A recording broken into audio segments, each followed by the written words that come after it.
I'm Leon Goodman. I was born in the West Texas town of El Paso, and I went to Ysleta High School. I recently had an email from a student who had graduated from that high school only 3 years ago. And he had read my memoirs that I had written when I went to my 50th high school reunion. And he appreciated what I said about the high school and the traditions and so forth. And I was very pleased to receive that letter. And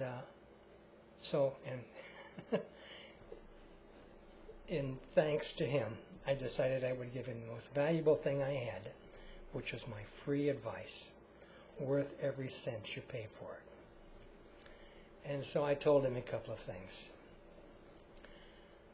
I told him that tradition was not necessarily truth.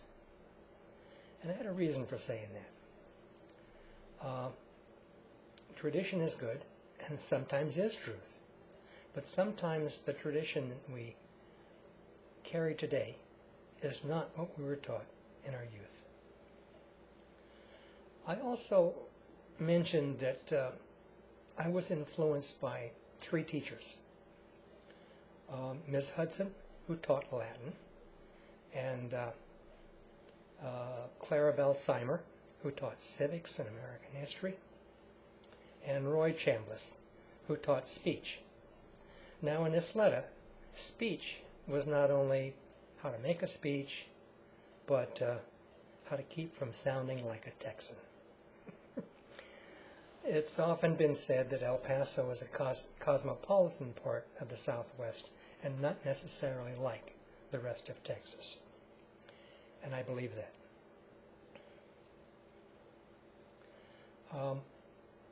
I don't know how well he took my advice, but one of the things I told him was, this is a very important time in your lifetime and my lifetime as well. It's a time when we have to make a decision about things that affect the next generation. Recently on the news, a person whose name was Al Armendariz brought up something that sounded familiar to me. He told the story. By the way, Al is in charge of environmental protection problems with the current administration, and he was having trouble expressing his opinions to corporate America about what they should be doing. And he told the story of a centurion who, when entering a small village in an area where they had conquered, would encounter the first 5 people and crucify them. And from there on out, the rest of the village was very cooperative with what he wanted to do. That sounded really familiar to me. And so I began to investigate. Armendariz is a familiar name to me. I knew a couple of people who used that name. And so I looked up Al, and lo and behold, I kept getting Ysleta High School as a possible connection in the search engine.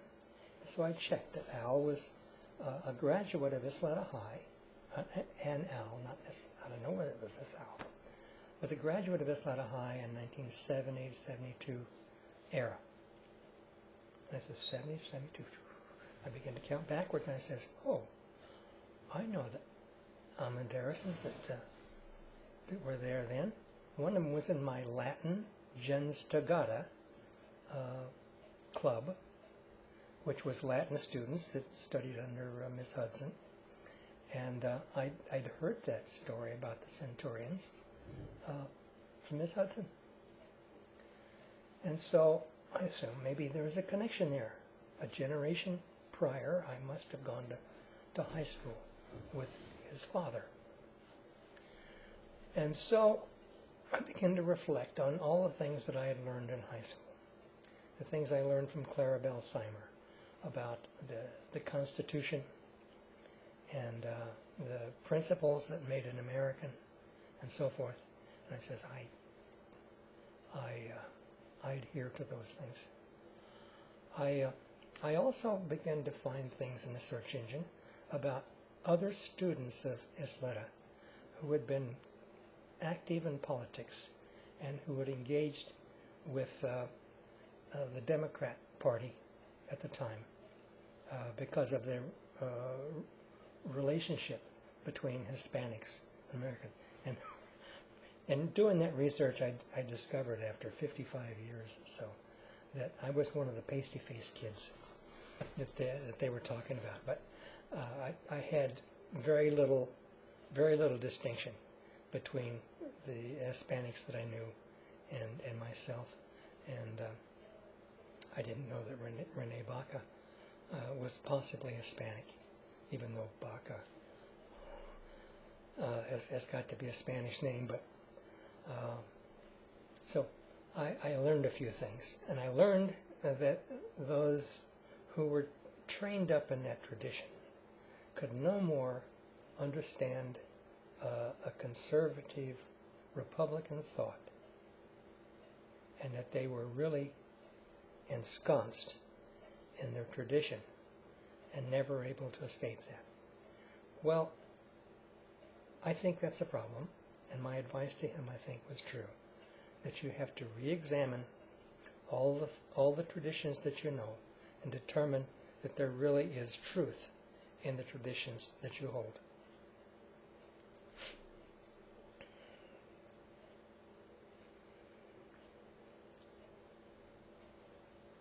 One of the things that I was reminded of is what I learned about government and civics. 1952 was the last year that there was a senior trip sponsored by Ysleta High School. The seniors had gone to Chihuahua, and there had been some problems in the trip, and the school had decided not to sponsor any more senior trips. And of course my class, the class of 53, was just incensed. We did not get to have a senior trip. So, and the only way I knew how, I tried to make an appointment with Clyde Wafer, who was the god of authority in my life at the time, and I was unsuccessful. And so I made a sign, I put it on a wooden board, and I marched outside the office in the main hall where Kalaja now stands. And of course, I was called in to have a conversation with Clyde Wafer. And in the ensuing conversation, I cried. And I cried because Clyde Wafer called me a communist because I was demonstrating in front of his office. And I said, that's not fair. These are what people do when they can't get the attention of the government. So, by the time we got through, we started talking, and I told him what my problem was, and he listened to me. He told me what his problem was. I listened to him, and we concluded that, yeah, the school would not sponsor the senior trip. I asked, would you stop me from organizing a senior trip? He said no. And so that led to the organization of the trip where the seniors went to Ruidoso. We established that parents would be the drivers and the chaperones, and everybody would pay their way. It would not be sponsored in any way. The school would not be responsible. Not everybody was allowed by their parents to go, but a significant number did go. We had a banquet. We paid our own way. I collected the money down to the last nickel. We were able to pay our bills and get out of Ruidoso without any incidences. And many people have expressed their thankfulness that they were able to experience a trip like that. And so that was my lesson in civics. I learned it in high school.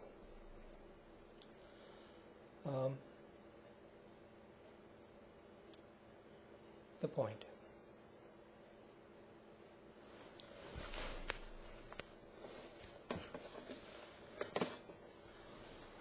One of the things I learned later in life, and I thought it was particularly insightful, is TANSTAFL.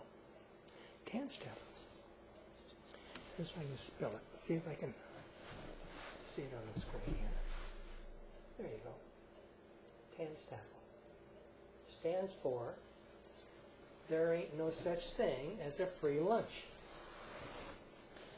There ain't no such thing as a free lunch. What has that got to do with government? I think it has a lot. In spite of the fact that I was pretty successful after I left school, I left El Paso and I got to working around the country, it was always kind of interesting to me that a free lunch seemed to be something that I was always looking for in conferences and things like that, looking for the free lunch. And TANSTAFL says there ain't no such thing as a free lunch. What does that mean? It means you have to pay a price. Now the whole concept of a date between a man and a woman is sometimes the free lunch. And what do you have to pay for the free lunch? Well, sometimes the payment is more than you would have normally been able to justify. Such it is with the government. Whenever we're offered a free lunch, there's a price for it. And the price is long-term indebtedness, loss of control over our decisions, whatever. It's a philosophical thing, it's a political thing. It is probably closer to truth than the fact that the government is responsible for the important decisions in our life.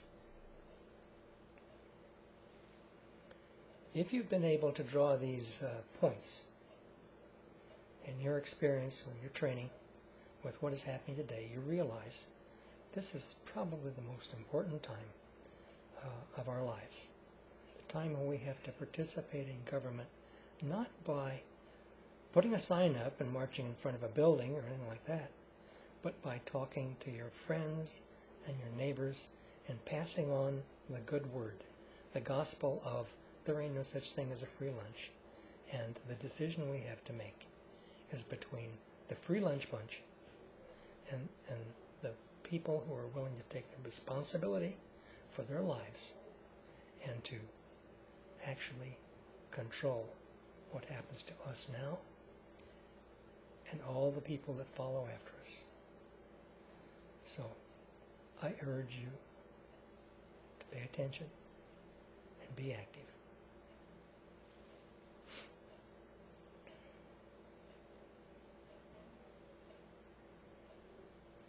I think that if you know that not only your vote, but the influence you have on the people who live around you and who respect your opinion is the most important thing you can do to improve the government in this country. I've since become active in other things besides technology and magic and mind reading and all the fun things I used to do, and become politically active.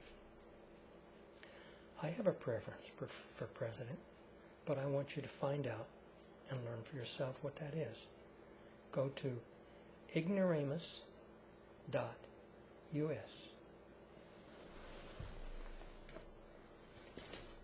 Let's see if I can write it like they do on TV.